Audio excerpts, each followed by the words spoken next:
하나님, 감사합니다.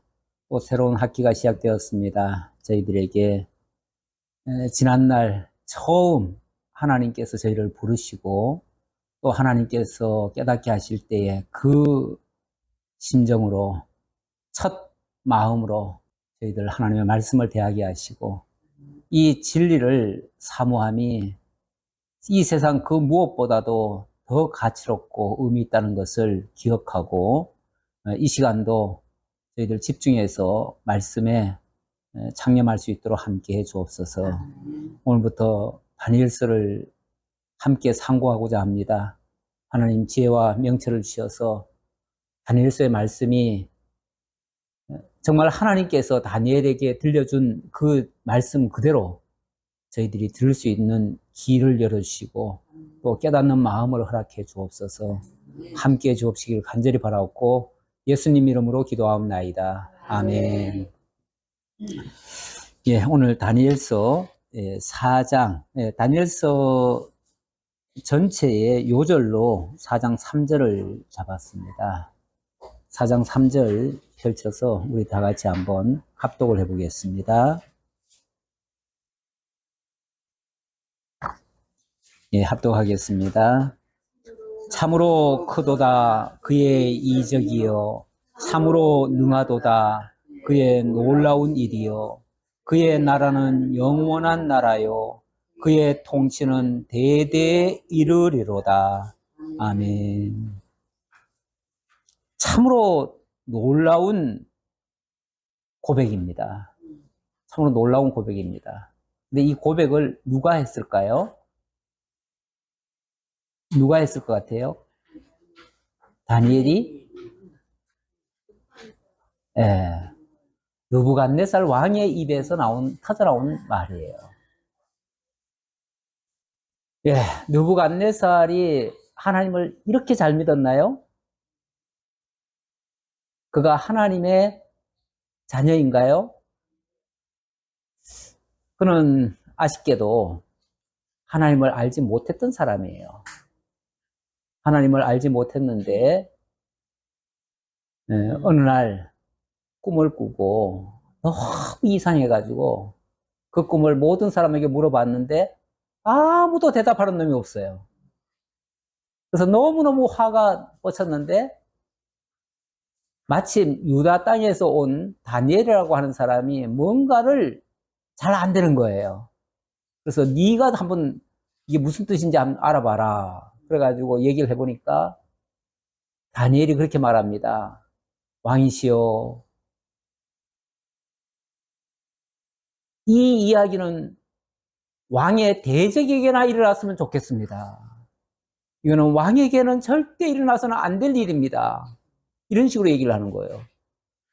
도대체 무슨 소리냐? 무슨 일이기에 그러냐? 그러니까 이제부터 왕께서는 한마디로 말하면 망할 겁니다. 그에게 망할 겁니다. 하늘의 하나님이 당신에게 오셔서 당신을 뽑아버리고 왕의 자리도 못하게 하고 완전히 소처럼 풀을 먹고 들판에서 쫓겨나서 이렇게 살 겁니다. 이 엄청난 이야기를 해줘요. 그 소리 들으면 아마 화가 나가지고 저럼 죽여라 그럴 수도 있는데, 그런데 어쨌든 뭐 그게 하나님이 그렇게 너한테 보여줬다니까 혹시나 하고 있는데 아니나 다를까 실제 그렇게 일어나요. 일어나고 그가 정말로 그 말씀, 그 예언의 말씀대로 쫓겨나요. 그리고 들판에 가서 미치광이처럼 소처럼 풀을 뜯고 그렇게 살아요. 그러다가 때가 되니까 다시 돌아오게 돼요. 다시 돌아오게 돼가지고 그 다음에 깨달은 것이 진짜 다니엘과 함께하는 그분이 진짜 신이구나. 진짜 그분의 능력은 너무너무 크고 놀랍다. 그래서 고백적으로 하는 말이 참으로 크도다 그의 이적이요, 참으로 능하도다 그의 놀라운 일이요. 그러면서 그를 통해서 이루어질 그 나라는 그의 나라는 영원한 나라예요. 나의 나라는 이렇게 보잘것없는데 그의 나라는 영원할 것이고 그의 통치는 대대에 이르리로다. 영원하다 그 말이죠. 사실 그 당시로는 이 중동을 제패한 나라가 바벨론입니다. 이게 단순히 중동 지역만 제패한 게 아니라 세계를 제패했다고 생각하는 그런 시절이에요. 그런 시절에 그 세계를 제패했던 그 왕이 그 입에서 자기의 나라는 곧 망할 것이고 그 하나님의 나라, 그 하나님의 나라는 영원할 것이고 그 하나님의 통치는 대대에 이를 것이다. 이런 고백을 했다는 거죠. 이게 너무너무 놀라운 이야기인데 저는 이 말씀이 다니엘서 전체에 흐르고 있는 가장 중요하고 핵심적인 요절이다 이렇게 봅니다. 그래서 이 장면을 가지고 제목을 그렇게 정해봤어요. 크신 그의 나라와 영원한 그의 통치.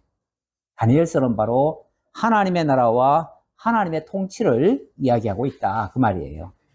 여기 그의 나라는 하나님의 나라죠. 하나님의 나라. 이 하나님의 나라의 영원함, 그 하나님의 통치의 영원함, 크심, 이거를 지금 소개하는데 하필이면 이걸 소개하는 장소가 어디예요? 세상 나라의 가장 크다고 하는 나라, 바벨론에서 일어나는 일이에요. 바벨론을 둘러싸고 어마어마한 역사가 펼쳐집니다. 펼쳐지는데, 근데 하필이면 지금 이 말씀을 기록하고 그 현장을 목격한 사람이 다니엘인데요. 다니엘의 그 자신의 모습은 어떤 모습입니까? 자신은 지금 포로 잡혀왔어요. 자기가 속해 있던 나라는 망했어요. 자기가 속해 있던 나라는 지구상에서 사라져버렸어요. 그리고 자기는 왕족 출신이라서 그나마 조금 인정을 받고 잡혀와가지고 뭔가 좀 총기가 있으니까 뽑아가지고 그를 쓰겠다고 세상 나라가 그를 개조를 시켜가지고 자기 사람 만들어가지고 자기 나라를 위해서 충성해 달라고 지금 일을 맡긴 사람이에요. 이 사람 이름이 우리는 지금 다니엘 그러지만 그 당시는 벨드사살이에요. 벨드사살. 그들의 신의 이름으로 이름을 지어준 사람이에요. 근데 이 사람은 남의 나라에 가가지고 다른 나라의 신의 이름으로 이름이 바뀌었음에도 불구하고 하나님에 대한 그 신앙을 바꾸질 않습니다. 네. 그러면서 정말 죽으면 죽으리라 이런 심정으로 하나님을 섬기고 있습니다. 그러다 보니 때로는 위기에 처할 수도 있었어요. 그 자신이 정말 불구덩이에 내려가는 이런 고통을 당하기도 했어요. 그런데 마침내 하나님께서 그를 가장 높이시죠. 나라의 셋째 치리자로 세웠다고 하는데 나중에 가보면 나라의 셋째 치리자란 말은 첫째 치리자가 그 바벨론의 왕이고요. 두 번째 치리자가 누구냐면 그 왕의 아들이에요. 근데 왕이 쫓겨났어요. 그리고 나서 그 아들이 섭정을 하고 있어요. 그러고 나니까 그 다음에 셋째 치리자가 자기예요. 그러면 왕 빼고는 뭐예요? 자기가 최고죠. 왕 빼고는 자기가 최고예요. 근데 왕은 정신 못 차리는 인간이야. 그러면 실질적인 왕은 누구예요? 네, 다니엘이에요. 실질적인 왕은 지금 모든 것을 지금 주장하는 것은 다니엘이 주장하고 있어요. 그 적국에 가가지고 자기 나라는 잃어버렸는데 하나님께서 그를 그렇게 높여주신 거예요. 그리고 그가 섬기는 그 하나님, 그가 섬기는 그 하나님이 통치하는 그 통치가 영원할 것이고 그 나라가 영원하리라. 실질적으로는 다니엘이 섬기는 그 하나님이 가장 위대하시고, 그리고 그 하나님이 다스리시는 그 나라가 영원할 것이고, 이 다니엘이 바로 그런 이야기다 그 말이에요. 이거는 보통 이 세상 나라에서 있는 어떤 얘기가 아니고 정말 영원하신 하나님의 나라가 펼쳐질 것이고 그 통치가 이루어질 것이다 라고 하는 이 어마무시한 그러한 이야기가 이 다니엘서에 기록되고 있습니다. 자, 이 다니엘서 지금부터 이제 제대로 좀 한번 봐야겠습니다. 일단 제가 문제 제기를 좀 해봅니다. 다니엘에 대해서 사람들의 많은 선입견들이 있어요. 이게 일종의 문제라면 문제입니다. 그 다니엘을 제가 지금 아주 핵심적인 얘기를 했기 때문에, 요절을 얘기했기 때문에 이제 여러분들은 다니엘이 무슨 내용이겠구나 이제 대략 감이 올 텐데, 만약에 이 얘기를 전혀 안 들었다 그러면 이 다니엘이 도대체 무슨 얘기인가, 뭐 이상한 소리가 계속 나오고 꿈 얘기가 나오고, 그러니까 기껏 다니엘이 큰 꿈을 꿔서 또는 아니면 그 꿈 해석을 잘해서 성공했다, 우리도 꿈 잘 꾸자, 그러면은 우리도 성공할 수 있다, 그리고 신앙의 절개 지키자, 다니엘이 그 어려운 상황에서도 신앙의 절개를 꿋꿋이 지켜서 마침내 총리가 됐다, 우리도 신앙 잘 지키자, 뭐 이 정도가 거의 다니엘서의 전부가 아니겠는가, 그렇게 보여집니다. 실제로 다니엘이 말하고자 하는, 하나님이 다니엘을 통해서 보여준 하나님의 그 놀라운 계획, 그 어마어마한 하나님의 큰 일들, 여기에 대해서는 접근도 안 하고 그저 다니엘이 어떻게 살았는데 우리도 다니엘처럼 살면 성공할 수 있다, 이 정도, 우리 삶의 어떤 윤리 정도, 신앙적으로 잘 살아보자 하는 이야기에 불과하더라 그 말이죠. 이 다니엘에 대해서 문제점을 제기하는 자들은 상당히 많습니다. 의외로 많은데, 일단 이 다니엘의 내용이 어떻게 세상 역사를 이렇게 보니까 세상 역사 이야기와 비슷하더라. 어떻게 먼 미래에 되어질 세상 나라의 역사와 어떻게 이렇게 같을 수가 있는가? 그렇다면 이건 다니엘이 그 당시에 예언으로, 계시로 받아가지고 기록한 게 아니라 나중에 후대에 어떤 사람이 이 다니엘이라는 이름으로 역사를 그렇게 쓴 게 아니겠느냐. 다니엘의 이름을 쓴 이유는 어떤 이 성경의 권위를 올리기 위해서, 그래서 다니엘이라는 이름을 쓴 거다. 그러니까 진짜 그 당시에 있었던 그 다니엘이 아니라 후대의 어떤 다니엘이라는 사람일 거다. 제2의 다니엘이죠. 그래, 이런 얘기는 신신학자들이 주로 많이 주장을 합니다. 신신학자들은 어떻게 해서든지 성경을 우리 논리적으로 이해하려고, 그래서 논리적으로 안 맞는 거면, 역사적으로 뭔가 좀 그렇게 잘 안 맞으면 이걸 억지로 비틀어 가지고 해석을 해요. 그 대표적인 게 그 예수님 사건 아닙니까? 예를 들어서 예수님이, 어머니 마리아가 처녀 잉태에서 아기를 낳았다니까 그게 어떻게 말이 되느냐, 그러면서 그 얘기는 이렇게 해서 이렇게 됐다는 얘기다, 그러면서 그냥 결국은 이 세상의 이론에 맞춰서 설명을 합니다. 그럼 결국은 성경을 비트는 거죠. 성경의 내용을 그대로 믿는 게 아니죠. 특히 계시의 말씀은 믿질 않아요.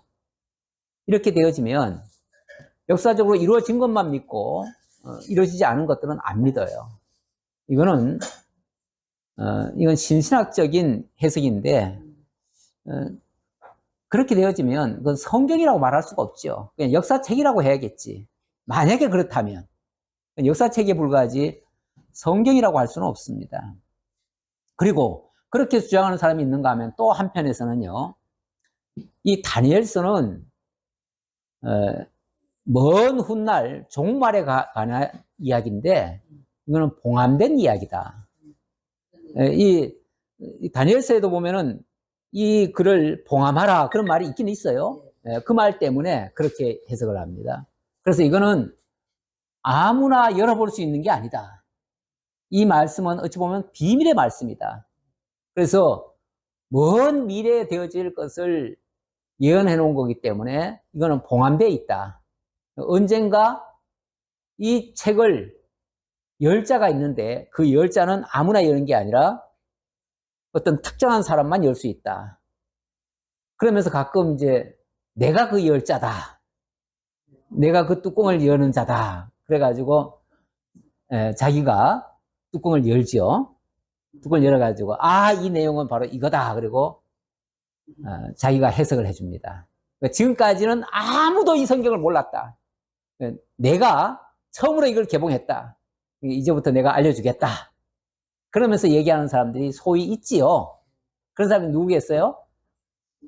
이만희 같은 사람. 이만희 씨는 자기를 이긴 자라고 그러잖아요. 자기를 이긴 자. 그러니까 자기가 이 계시를 연 사람이에요. 자기 전까지는 아무도 못 열어. 자기가 처음으로 연 사람이에요. 이렇게 얘기하는 사람도 있어요. 어쨌든 만약에 그런 논리로 본다면 이 성경은 굉장히 위험한 책일 수도 있어요. 먼 미래에 숨겨진 말씀이니까 그 비밀의 말씀을 뚜껑이 열리기 전까지는 아무도 모르는 거니까요.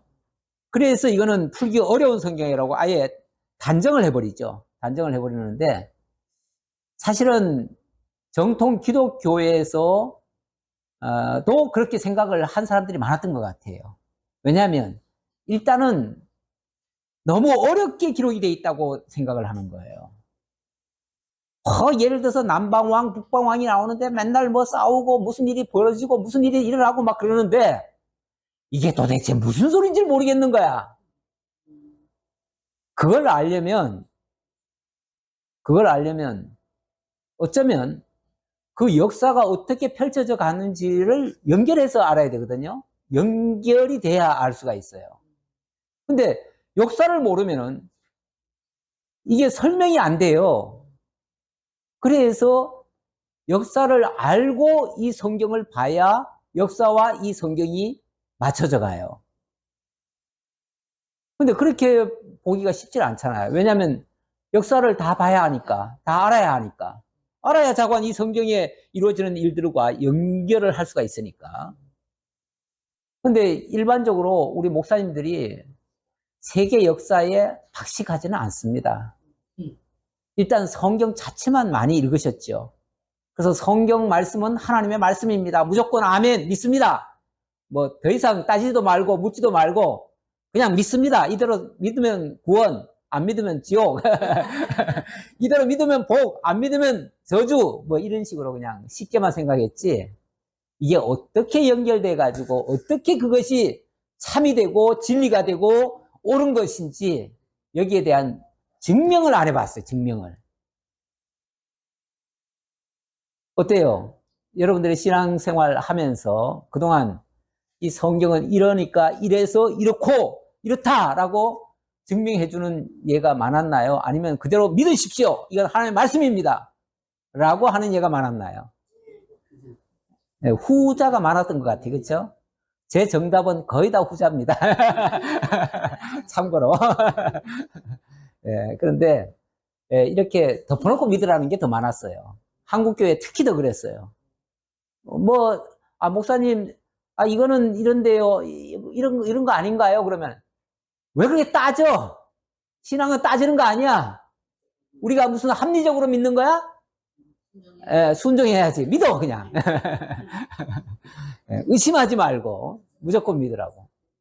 그럴 것 같으면요, 사실은 배울 것도 없어요. 그렇죠? 그럴 거면 배울 게 뭐가 있어요? 그냥 덮어놓고 믿으면 되지, 그냥. 무조건 읽으면서 아멘, 아멘, 아멘, 아멘, 아멘, 아멘, 아멘, 아멘. 알아야 아멘이 나오죠. 모르도 못. 그냥 덮어놓고 아멘이죠. 근데 이렇게 하니까 내가 지금 방금 해보니까 꼭 남묘 호랑개교 같으네요. 남묘 호랑개교가 뭐라 그래요? 예. 뭐 내용을 알 거 없어. 무조건 하루 종일 남묘 호랑개교만 외우면 돼. 네. 뭐 마치 불교인들이 나무아미 탑을 간세 모살 하는 거나 똑같아. 뭐 그런 게 일종의 남묘 호랑개교 얘기예요. 그냥 주문 외우는 거죠. 주문. 주문 외우는 거는 신앙이 아닙니다. 그건 미신이죠. 미신이에요. 근데 기독교도 어느 순간 미신 쪽으로 많이 흘러가 버렸어요. 그래서 진리에 접근을 못해요. 진리에. 하나님의 말씀은 진리이다. 예수님도 내가 곧 길이요 진리요 생명이다. 나로 말미암지 않고는 아버지께로 갈 자가 없다. 진리를 알지니 진리가 너희를 자유케 하리라. 그래서 얼마나 진리를 많이 강조합니까? 근데 진리라는 게 뭐예요? 진리라고 하는 자체가 이론과 실제가 일치되는 거예요. 정확히 맞아 들어가는 걸 진리라고 그래요. 이론은 이런데 실제는 이거다 그러면 이건 이율 배반이잖아요. 이건 진리가 아니에요. 그런데 이율 배반적인 것도 무조건 믿어라 그러는 게 무슨 이게 진리입니까? 그거는 그냥 맹신하라는 거죠. 맹신. 근데 기독교가 맹신을 그동안 가르쳐 왔다 그 말이에요. 근데 맹신은 절대 진리 증명이 아니에요. 진리 증명이 아니면은 믿으라고는 하는데 안 믿어줘. 그럼 뭐예요? 믿음이 없다고 또 구박할 건가? 꿀밤 줄 건가? 네, 꿀밤 줄 게 아니라 믿을 수 있는 근거를 줘야지. 증거를 줘야지. 확신을 줘야지. 뭔가 맞다는 것을 설명해 줘야지. 이 성경이 이러니까 이래서 이렇고 이렇다라고 얘기를 해야지. 그걸 하려면은 좀 죄송하지만 이 성경 본문만 가지고는 그게 다 설명이 안 돼요.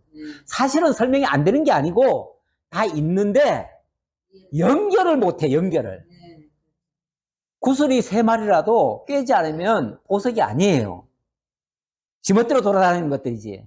근데 이걸 잘 끼워 놓으면 하나의 목걸이도 되고 정말 팔찌도 되고 모든 게 다 될 수가 있어요. 이 성경은 사실은 하나님께서 모든 걸 다 알려주셨어요. 다 알려주셨고 일단 성경의 기본적인 흐름을 다 기록해 놓으셨어요. 다 기록해 놓고 그거에 대한 증명으로서 간접적인 증거로서 이 세상 역사도 진행해 가시는 거예요. 이 세상 역사라고 해서 성경과 무관한 게 아니고요. 사실은 성경 이 세상 역사도 하나님이 주관하고 계시잖아요. 하나님이 다스리시는 그걸 뭐라고 그러냐면 일반 계시라고 그래요. 일반 계시. 성경은 아주 특별한 계시고요. 이 특별한 계시를 일반 계시로 증명을 해주는 거예요. 그렇다고 해서 일반 계시가 없이는 그러면 특별한 계시를 모르는가? 그건 아니고 보조로서 증명을 해준다 그 말이에요. 확증을 해준다 그 말이에요. 그러니까 일반 계시를 우리가 모르는 게 장땡이 아니에요. 우리가 하나님 말씀 배우니까 일반 계시는 알 필요도 없습니다. 이게 아니고 일반 계시도 하나님의 계시를 아는 만큼 일반 계시를 가입을 시키면 그만큼 더 풍성해져요. 진리라고 하는 게 진리의 탑을 쌓는데 우리 진리 상하탑을 쌓는다고 그러잖아요. 원래 대학교가 진리 상하탑 쌓는 곳이에요. 그러면 이 진리를 추구하고 학문을 통해서 진리에 접근하는 거예요. 그 진리는 원래 하나님의 모든 역사가 진리예요. 하나님이 주의 말씀은 진리이다 그랬잖아요. 하나님 말씀이 진리예요. 그러면은 정말 우리가 진리의 상하탑을 쌓아가면 그 목적지에 하나님이 계시는 거예요. 왜? 하나님이 이 모든 역사를 진행해서 당신의 진리를 증명하니까. 그리고 그 진리를 통해서 하나님께로 나오게 하니까. 그래서 예수님이 내가 곧 길이요 진리요 생명이다. 나로 말미암지 않고는 하나님 갈 자가 없다. 나를 통해서 이 진리를 발견하고 그 진리를 통해서 하나님께로 나아간다. 그 얘기잖아요. 그리고 그 진리가 우리를 진정한 자유를 준다는 거 아니에요. 진리를 알지니 진리가 너희를 자유롭게 한다. 그러니까 우리가 당연히 성경을 통해서 진리로 받아들여야 돼요. 성경이 진리로 증명이 돼야 된다 그 말이에요. 그러려면 어쨌든 성경이 다 풀어져야 돼요. 설명이 되어져야 돼요. 설명이 되어져야 되는데, 물론 우리 성경 이 자체만 가지고도 연결이 될 수는 있는데, 보완 작업이 없으면은 그게 그건지 이건지 헷갈려요. 설명이 좀 어려울 수가 있어요. 그래서 저 같은 경우는 일반적인 역사책도 좀 봅니다. 그래서 일반적인 사실은 우리 학장님의 가장 장점이 그 역사를 잘 아셔요. 예. 정말 성경의 역사도 잘 아시고, 그리고 이 세상의 역사도 연결해서 잘 아셔요. 근데 이 성경과 역사가 다른 게 아니에요. 혹시 다르다고 생각하는 사람은 뭔가를 잘 몰라서 그래. 아직까지 파악이 덜 돼서 그런 걸 수는 있지만 틀리다는 건 아니에요, 절대. 틀릴 수가 없어요. 왜? 이 세상의 역사도 하나님의 말씀대로 되어지는 거니까. 그렇죠? 되어지는 거예요. 그래서 그것이 정말 이게 성경대로 되는구나라고 믿어지면 더 확신을 오죠.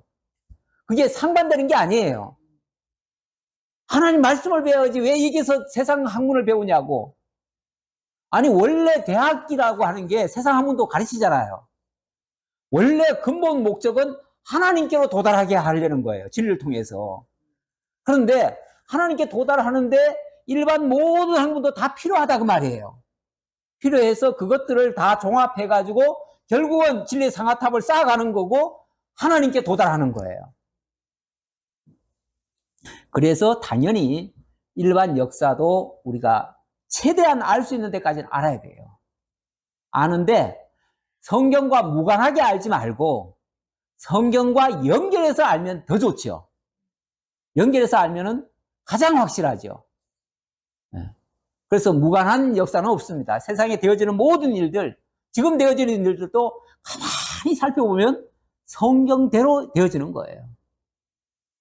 말세에 이런 자들이 있을 것이다. 기롱하는 자들이 있을 것이고 뭐 하는 자들이 있을 것이다. 다 성경이 되어 있는 말씀대로 되는 거잖아요. 뭐가 틀려요? 다 그대로 되죠. 예. 자, 그래서 성경과 연결을 해서 보는 게 좋다. 근데 어쨌든 이거를 마치 이단들은, 정통교회들은 이걸 두려워가지고 일반 역사는 잘 모르는 데다가 이 성경을 풀려니까 설명은 안 되고 그러다 보니까 이거는 하나님이 안 열어줬기 때문에 봉합된 책이기 때문에 우리 열지 말자 이러고 있었다 그 말이에요, 그동안. 그래서 일반 정통 교회들은요, 구약의 다니엘서, 스가랴서, 신약의 요한계시록 이런 것들은 약간의 금서였어요. 금서까지는 아닌데 조심해야 된다고. 이런 거 가르치면은 좀 이상하다고. 그래서 목사들도 이런 거 어디서 요한계시록 가르친다 그러면은 그거 이상한 데 아니야? 이렇게 이제 이해하도록 만들어 버렸어요. 그래서 어디 가서 함부로 배울 생각도 안 했고 성도들도 그거 잘못하면은 그거 이단됩니다. 그래가지고 가르치려고 하지도 않았고 배울 생각도 안 했고 배우면 뭐 잘못되는 줄 알고 괜히 눈치 봐가면서 이렇게 조심을 했어요. 그런데 그들이, 그러니까 쉽게 말하면 정통교회가 안 하니까 그 기회를 누가 잡냐면 이단들이 잡는 거예요. 네. 저 일반 교회들은 실력이 없어가지고 저것도 해석을 못해. 근데 우리는 이거 다 해석할 수 있다? 그리고 자기네들 방식으로 해석을 하기 시작합니다. 그래서 자기네들 방식으로 해석을 하는데 어떻게 해석을 하냐면 진짜 그들이 그러면 역사를 제대로 알아가지고 거기에 맞춰서 제대로 해석을 했는가? 그렇지 않아요. 자기네 주변에서 지금 일어나고 있는 것과 연결을 해가지고 그걸로 설명을 해. 그걸로. 봐라, 여기 다니엘에 이런 말씀이 있지? 오늘날 우리 주변에 이런 일이 일어나고 있지? 바로 요거 얘기하는 거야. 이러고 설명한다 그 말이에요. 그러니까 맞는 것 같기는 한데 얼른 들으면 맞는 것 같기도 한데 좀 지나고 보면은 결국 지 얘기하려는 거야. 결국 자기한테 맞춰가지고 자기가 마치 여기에 주인공인 양 이렇게 이야기하는 거죠. 그거는 이단들의 아주 상습적인 그런 잘못인데요. 이단들은 이 모든 성경을 통해서 자기한테 다 끌어맞춰가지고 자기를 숭배하게 하려는데 목적이 있어요. 이단들은. 그래서 특히 그런 거에 이런 성경을 많이 인용을 한다. 근데 인용할 때 보면 그들은 주로 어떻게 해석을 하냐면 비유, 상징, 영예, 영예를 알레고리라고 그러죠. 이런 것들로 풀어갑니다. 이런 것들로 풀어가면 깨워 맞추기는 다 맞춰요. 원래 비유라는 게 갖다가 이거는 여기에 대한 비유입니다 그러면은 대충 맞아 들어가잖아요. 그러니까 맞는 것 같기는 한데 결정적으로 진짜 하나님이 다니엘에게 말할 때 진짜 그 뜻으로 말한 거냐? 라고 하면 그거는 아니거든요. 그건 아니에요. 그건 아닌데 뭔가 비유니까 비유로만 해석하시는 분들은요. 이게 단점이 뭐냐면 비유, 영예로 해석을 해버리면 진리가 뭐냐는 중요한 게 아니에요. 진짜 진실이 뭐냐는 중요한 게 아니야. 그것이 지금 이걸 통해서 어떤 우리에게 교훈을 주느냐 여기만 초점이 맞춰져 있어요. 그러다 보니까 교훈적으로는 그게 가능한데 그게 정답은 될 수가 없어요. 그러다 보니까 결국은 자기네가 하고 싶은 대로 해버려. 이 진리를 결국은 자기네들의 어떤 목적에다가 결부를 시켜가지고 자기네 목적 이루는 데다 써먹는 거예요. 그래서 본말의 전도가 심하고 왜곡과 결정적으로는 종말론으로 이걸 빼요. 종말론으로. 종말론이라 그러면요. 막말로 미래 되어질 거잖아요. 틀리면 어때? 내가 책임 안 지잖아. 책임 안 지. 나중에 이렇게 될 거라는데 뭐. 될 거라고 얘기하고 끝내잖아. 그러면은 그게 실제로 되는지 안 되는지 안 돼도 상관없고, 돼도 책임질 것도 없고, 자기 책임질 거 없어요. 얼마나 편리한 말이에요. 종말론으로 해석하는 게 그래서 쉽게 얼른 들으면은 이게 종말에 관한 말씀 같기는 한데 그게 아니에요. 아니에요. 네. 기본적으로 우리가 이걸 잊지 마셔야 돼요. 항상 잊지 마셔야 될 게 뭐냐면 성경은 크게 말하면 구약과 신약이 있잖아요. 구약이라고 하는 것은 옛 언약이잖아요. 옛 언약. 옛 언약은 하나님께서 그리스도를 통해 이루실 언약이란 말이에요. 자, 결국은 메시아 언약이에요, 이게. 메시아 언약이고, 그리고 신약은 이 새 언약인데, 이 새 언약은 이 메시아로 오셔서 메시아가 이루신다는 내용이에요. 그러면 메시아 성취예요. 그러면 메시아 언약과 메시아 성취로 봐야 되는데, 그러면 구약은 기본적으로 메시아에 대한 언약이니까, 자, 오늘 지금 다니엘서를 봅니다. 다니엘을 저 먼 미래 종말까지 갈 게 아니라 메시아 언약으로 봐야죠. 그럼 메시아 언약이면 메시아에서 완성이 돼야지요. 그럼 일단 메시아가 이 땅에 오셔서 이루시는 것으로 완성을 해야지. 지금 이루어지는 게 아니고 또 그리스도께서 이루신 게 아니고 먼 미래로 던져버리면은 이건 책임 회피하는 거잖아요. 결국은 맞다고 할 수가 없죠. 그리고 기본적으로 메시아가 오셔서 이루는 것에 일단은 성취가 돼야 맞아요. 그러니까 구약 성경이 기본적으로는 메시아 초림 예수까지로 맞춰야 돼. 일단은 맞추는 게 일단은 맞다고 봐요. 그런데 대부분의 그 구약 특히 그 율법을 주장하거나 이런 분들은 보면요, 구약의 내용 그리고 다니엘서 같은 거 이런 것들을 먼 미래로 해석을 해버립니다. 그리고 예수님의 오심에 대해서도 전혀 달리 해석을 합니다. 그래가지고 그래서 결국은 엉뚱한 해석이 돼버려요. 제가 지금 다 얘기는 못하겠고 결국은 엉뚱한 데로 가버려요. 전에 한번 예. 어떤 분 오셔갖고 다니엘 했는데 예. 그거는 이제 종말 얘기를 하셨어요. 예. 예. 종말로 가면 쉬울 수는 있어요. 또 뭐 비슷비슷한 말이 또 성경에는 원래 있잖아요. 비슷비슷한 말이. 갖다 끌어 맞추려면요. 다 갖다 맞출 수는 있어요. 그런데 이게 진짜냐라고 했을 때는 아닐 수 있다라는 얘기죠. 그리고 특히 이것을 직접 계시를 받은 자신만이 풀 수 있는 비밀의 책이라고 주장하는 경우도 있는데 이건 물론 이단 얘기하는 거고요. 그리고 제법 공부했다고 하는 그런 신학자들은 또 무슨 주장을 하냐면 이 성경은 구약의 묵시문학이다 이렇게 얘기를 해요. 묵시문학. 언뜻 들으면 굉장히 뭐 대단한 말 같잖아요. 묵시문학. 묵시문학. 난 문학이라는 말, 이 말도 좀 나는 재미가 없고요. 왜 성경이라고 그래야지 왜 문학이라고 그래. 그리고 묵시라고 하는 말. 문학이라고 하는 것은 뭐 인문학 했을 때 뭐예요? 뭐 사람이 연구해서 만들어 놓은 것 같은 얘기잖아. 언뜻 들으면은. 그리고 묵시라고 하는 게 뭐예요? 보여주지 않게 비밀을 이 묵시와 계시를 동일시 하시는 분들이 많더라고요. 그래서 요한 계시록 또는 요한 묵시록. 그래서 요한 묵시록이라고 얘기하는 사람도 있고 요한 계시록이라고 얘기하는 사람도 있는데 그런 거 아니에요? 예, 저는 달리 봐요. 저는. 근데 이제 보통 사람들은 다 똑같이 보더라고. 예. 예, 예, 예. 자꾸 묵시문학이라고 자꾸 얘기를 해요. 근데 묵시문학이라고 하는 말 자체가 왜 성경 계시의 말씀을 왜 문학이라고 얘기를 하냐고. 예. 창작 같은 느낌이잖아요.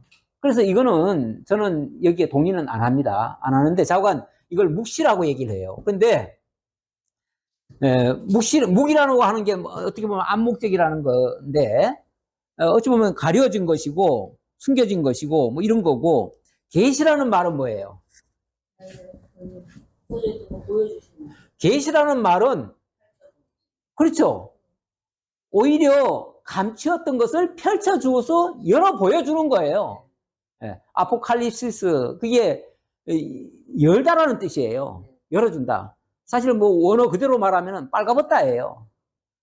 완전히 빨가벗으면 다 보이잖아. 그냥 싹 자기를 다 드러내 보여주는 거 숨기는 게 아니에요. 근데 묵시 그러면 왠지 숨기는 것 같잖아. 감추는 거. 예. 감추어진 마치 봉함된 뭐 이런 것처럼 느껴져요. 그리고 또 어떤 사람은 또 묵시세계라는 말도 쓰긴 쓰는데 묵시세계라는 말은 뭐 이미 이루어진 건데 다만 우리한테는 이제 안 보여주면서 뭐 지금 있는 그거다 뭐 이런 식으로 얘기를 하는데 뭐 자관 어렵게 자꾸 얘기를 하는데 그건 학자들 얘기고요. 자관 이거는 언뜻 들으면은 성경이라는 게 밝히 드러내 주는 건데 원래 하나님의 비밀의 말씀을 당신의 백성들에게 들려주려고 보여주려고 나 이런 자야 라고 당신을 소개하려고 쓴 내용이 성경 아닙니까? 그러면 기본적으로 성경은 어렵다 쉽다. 쉽다. 왜냐하면 아니 나 이런 자야 라고 당신이 자기를 소개한 내용인데 그게 어렵게만 자꾸 느끼면 되겠어요? 난 지금 기본을 얘기하는 거예요. 기본. 그러나 실상은 어려워요. 실상은 어렵지만 어렵다 쉽다라고 하는 거는요. 아는 사람에게는 쉽고 모르는 사람에게는 어려운 거예요. 원래. 그렇잖아요? 객관적인 게 있어요. 있는데 어린아이에게는 되게 어려워요. 어른들한테는 이건 일도 아니야. 아무것도 아니야. 그렇잖아요. 아는 사람에게는 쉽고 모르는 사람에게는 어려운 거지. 그게 어떻게 무조건 이건 어려운 거야. 어려우니까 이건 알려고 하지 마. 근데 사람들이요. 자기가 마치 기준이야.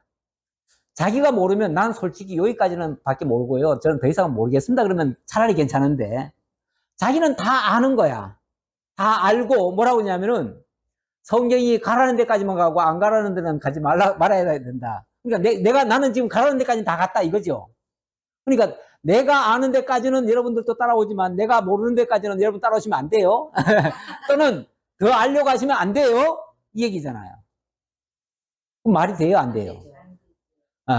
아니 당신은 그만큼 알았으니까 성경이 알게 한 만큼 거기까지 알았다지만 어떤 사람은 더 할 수도 있는 거지. 또 더 모르는 사람에게는 당신이 아는 만큼 가르쳐주면 되고 제가 아는 것만큼만 가르쳐 드릴게요. 이러면 되잖아. 제가 모르는 것까지는 우리 하나님께서 아직 저한테는 여기까지는 모르게 하셨네요. 그러니까 제가 그 부분은 솔직히 잘 모르겠습니다. 우리 같이 기도하면서 더 알아봅시다. 이러면 되잖아. 그렇죠. 그러면 양심적인데, 그게 아니고, 성경이 알라는 데까지만 알아야지, 가지 말라는 데까지 가면 큰일 나요? 그 배울 생각 하지 마세요. 그 얘기잖아. 그런데, 많은 분들이 그렇게 하지 않나요? 그렇게 하지 않나요? 본인이 많이 알고 있는 걸로 알아. 네. 그러니까, 자기 기준이, 자기가 기준선이야. 네. 그래가지고, 자기 이상은 알지 말라는 거야. 내가 아는 만큼은 내가 가르쳐 줄 테니까 그 이상은 알려고 하면 이단됩니다. 잘못됩니다. 이렇게 말하는 거는 아니다 그 말이죠. 근데 일단 성경은 그렇게 어려운 말씀이 아니에요. 기본적으로 우리 하나님이 모를 거를 들려주지 않았어. 알 걸 들려줬지. 다만 우리가 주변 환경을 모르고 그 시대를 모르잖아요. 이 성경이 쓰여졌을 때 그 시대 상을 모르기 때문에 모르는 사람한테 아니 2000년 전의 이야기를 지금 얘기하면은 내가 2000년 전 상황을 모르는 상태에서는 내가 모를 수밖에 없지. 그러면은 이 본문 자체만 가지고는 알 수가 없고 2000년 전에 무슨 일이 있었는가를 알면은 그게 이해가 되잖아요. 그렇죠? 그래서 이 성경이 기록됐을 때 또는 이 성경에서 예언된 말씀이 그 시대적으로 어떻게 이루어져 왔는가를 그 시대까지를 우리가 살펴봐야 된다 그 말이에요. 그런 차원에서 그 당시 성경을 그 당시 역사도 보자는 거지. 무슨 뭐 어떤 사람은 그래요. 우리가 자꾸 이스라엘 얘기하고 또는 뭐 저 헬라 얘기하고 로마 얘기하면은 아 우리나라 역사책도 안 배우는 사람들이 무슨 다 남의 나라 이야기를 그렇게 배우려고 하냐고. 이렇게 또 얘기하시는 분이 있는데 남의 나라 이야기 알고 싶어서가 아니고 이 성경 좀 알라고 성경 좀. 그렇죠? 그렇죠. 성경의 배경이니까. 아, 그래서 성경 좀 제대로 알려니까 그 시대를 좀 이해를 해야 될 거 아니에요. 그래서 최소한 그 시대의 상이 어떻게 펼쳐져 왔는지 그 역사도 함께 아울러 봐야 이 성경이 그 당시 무슨 의도로, 무슨 뜻으로, 무슨 목적하에 이 얘기가 기록됐는지가 분명하게 드러난다. 그 얘기입니다. 그리고 알고 나면 이게 어려운 얘기는 아니고요. 너무 쉬운 얘기인데 알고 나면 너무 기뻐요. 사실. 네. 왜? 이게 구약 성경이지만 사실은 복음이잖아요. 메시아를 통해서 이루시겠다고 하는 하나님의 약속의 말씀이잖아요. 그리고 그 결과는 정말 해피엔딩이잖아요. 아까도 요절에서도 그랬잖아요. 이 영원한 하나님의 나라. 그 나라의 영원한 통치, 그분의 통치. 지금 이걸 얘기하겠다는 거 아니에요. 궁극적으로. 그렇죠? 그 얘기를 하겠다는 거니까 얼마나 신이 나냐 그 말이죠. 알면. 그래서 우리가 알면 병이 아니고 알면 알수록 신나고 기쁘고 즐겁고 힘나고 아멘. 믿음이 쑥쑥 자라죠. 아멘. 그래서 알자. 누구를? 하나님을 알자. 아멘. 예. 힘써 알자. 힘써 여호와를 알자. 이렇게 얘기하잖아요.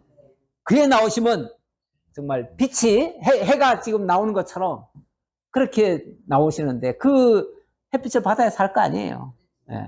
그 영광 속에 우리가 참여하는 일인데 알면 알수록 좋은 거죠. 이거 알아서 이렇게 알아서 교만해지고 나빠지는 게 아니고 이거는 정말 하나님 제대로 알고 하나님 바르게 섬길 수 있는 그런 길로 우리를 인도하기 때문에 알면 알수록 좋다.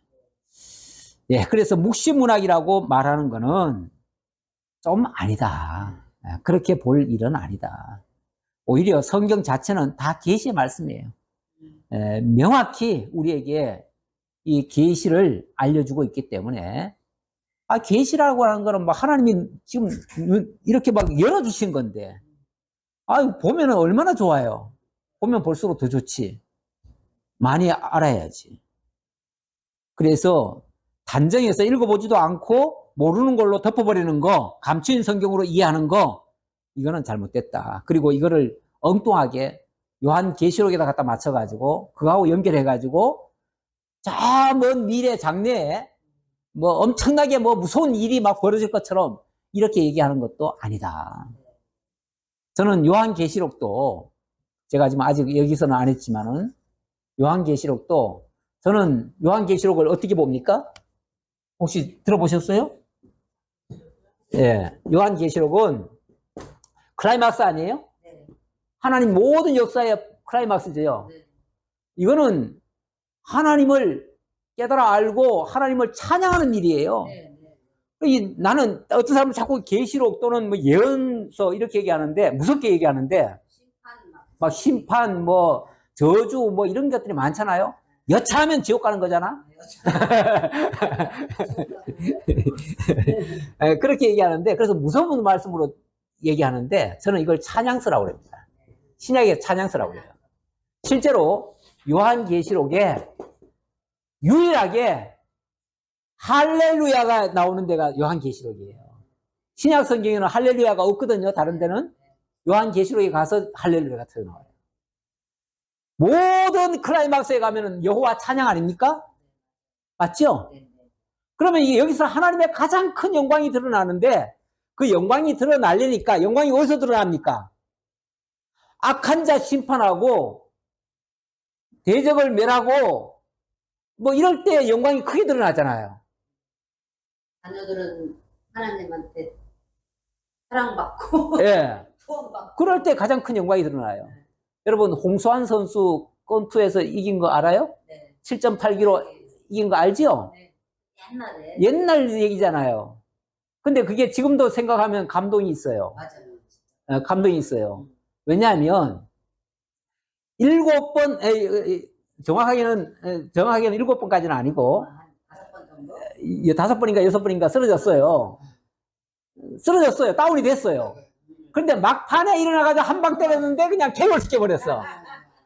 마지막 끝이 좋았잖아요. 그렇죠? 물론 그대로 그냥 계속 다운됐으면은 홍수환이는 힘도 없어. 그래가지고 안 돼. 역시 우리는 안 돼. 패배의식에 젖었을 거예요. 그런데 그 마지막 한 방이 그냥 결국은 이겨버렸잖아요. 그러니까 그날 방송이 하루 종일 그걸 재방송해 줬잖아. 맨날 며칠 재방송해 줬어요. 와, 그때 그 감격은 말할 수 없습니다. 바로 요한계시록이 홍수환 선수다. 그 홍수환 장로님이신데요. 뭐요? 우리 교회에 간증하러 왔었어요. 네. 몰라, 난 인간적으로 안 좋아해. 그래요? 시간나게 하시더라고요. 몰라, 나는 근데 그 인간적으로는 별로 안 좋아해.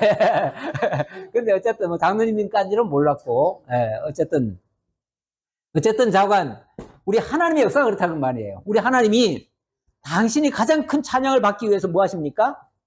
홍해에서 이스라엘 백성들 그 애굽에서 출애굽시킬 때 10가지 재앙을 내리잖아요. 10가지 재앙 내릴 때 이스라엘 백성들이 9번이나 뭐 합니까?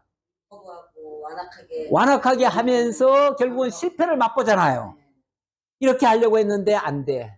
저렇게 하려고 했는데 안 돼. 그럴 적마다 하나님의 역사가 나타나가지고 그들을 때려 눕히죠. 그러다가 마지막 10번째는 어떻게 합니까? 장자를 죽인다. 예. 그들 장자 죽인다고 하더니 이스라엘 백성들을 홍해를 건너게 한 다음에 마침내 결국은 다 해방을 시키잖아요. 그때 이스라엘 백성들이 최대의 찬양을 터뜨립니다. 홍해를 건넌 다음에. 홍해 건너고 나서 예. 얼마나 진짜 자기네 다 건너왔는데 예. 그 사람들 물에 빠져주고 얼마나 찬양했겠어. 근데 그 바로 직전까지 어땠어요, 그들은? 죽는 줄 알았어요. 죽는 줄 알고 믹돌과 비아이로 사이에서 우리는 이제 도간에 든 지다. 왜냐하면 뒤에서 애국 병사 쫓아오지요. 앞에는 홍해가 가로막혔죠. 우리는 이제 도간에 든 지고 우리는 꼼짝없이 죽었다. 예, 도망갈 데가 없어요. 왜냐하면 빅돌과 비아이로 그 사이잖아요. 믹돌과 비아이로 사이. 그러니까 이거는 완전히 사면이 꽉 막혔잖아요. 우리 하나님이요 이렇게 인도하셔요. 이렇게 극적으로 어찌 보면 자칫하면 순간적으로 다 패배할 수도 있는 상황에 만들어 놓고 거기서 하나님의 놀라운 능력의 역사가 나타나게 해요. 평소 같으면요 능력의 역사가 안 보여요. 안 보이는데 이렇게 절망 상황에 다 가로막아 놓고 그리고 홍해를 쫙 열어가지고 이스라엘 백성들은 쫙 지나고 그 다음에 그 대적들은 들어오니까 몽땅 다 수장을 시켜버려요. 여기서 하나님의 크신 능력이 나타나는 거 아니에요? 어찌 보면 요한계시록이 그거의 학대판이에요. 그렇죠? 어찌 보면 언약 자손들이, 이스라엘 백성들이, 우리 택한 백성들이 어찌 보면 고난 속에 살아요. 그래서 뭐 악한 자들의 그 막 666이니 뭐니 뭐 막 위협도 있고 뭐 있어요. 막 죽이는 일도 있고 그래요. 순교도 당하고 그래요. 근데 마지막에 어떻게 해요? 승리하잖아요. 승리해요. 그리고 그동안 수고한 모든 자들에게 하나님의 그 음성이 들려오잖아요. 고생했다. 수고하고 뭐 한 자들아, 이제 쉬어라. 그러면서 그러니까 막 거기서 찬양이 터져 나오잖아요. 찬양이 터져 나와요. 그러니까 요한계시록은 찬양이다. 다니엘도 찬양서다. 다니엘도 결국은 찬양이다. 그러니까 하나님의 역사를 알면 찬양이고요. 모르면 무서운 말씀이야. 그러니까 성경을 무섭게 보실 거냐, 하나님을 찬양하는 말씀으로, 생명의 말씀으로 볼 것이냐. 이거는 여러분들이 성경을 어떻게 보느냐의 그 시각에 따라서 달라질 수 있습니다. 우리는 이런 역사를 제대로 이해하고 정말 하나님의 살아계심을 제대로 이해하고 그렇게 보시기를 서론적으로 말씀드리고 그리고 다음에 또 가도록 하겠습니다. 기도하겠습니다. 아버지 감사합니다. 오늘도 주님 저희에게 이 진리의 말씀으로 정말 이 성경이 진리임을 다시 한번 확증해 주시고 정말 하나님 살아계심을 저희들에게 보여주시고 깨닫게 하시고 지금도 모든 역사를 주관하시는 하나님이신 것을 저희들이 굳게 믿고 힘차게 살아갈 수 있는 저희 모두가 되게 하옵소서. 모든 영광 주님 받으시옵길 원하옵고 예수님 이름으로 기도합나이다. 아멘.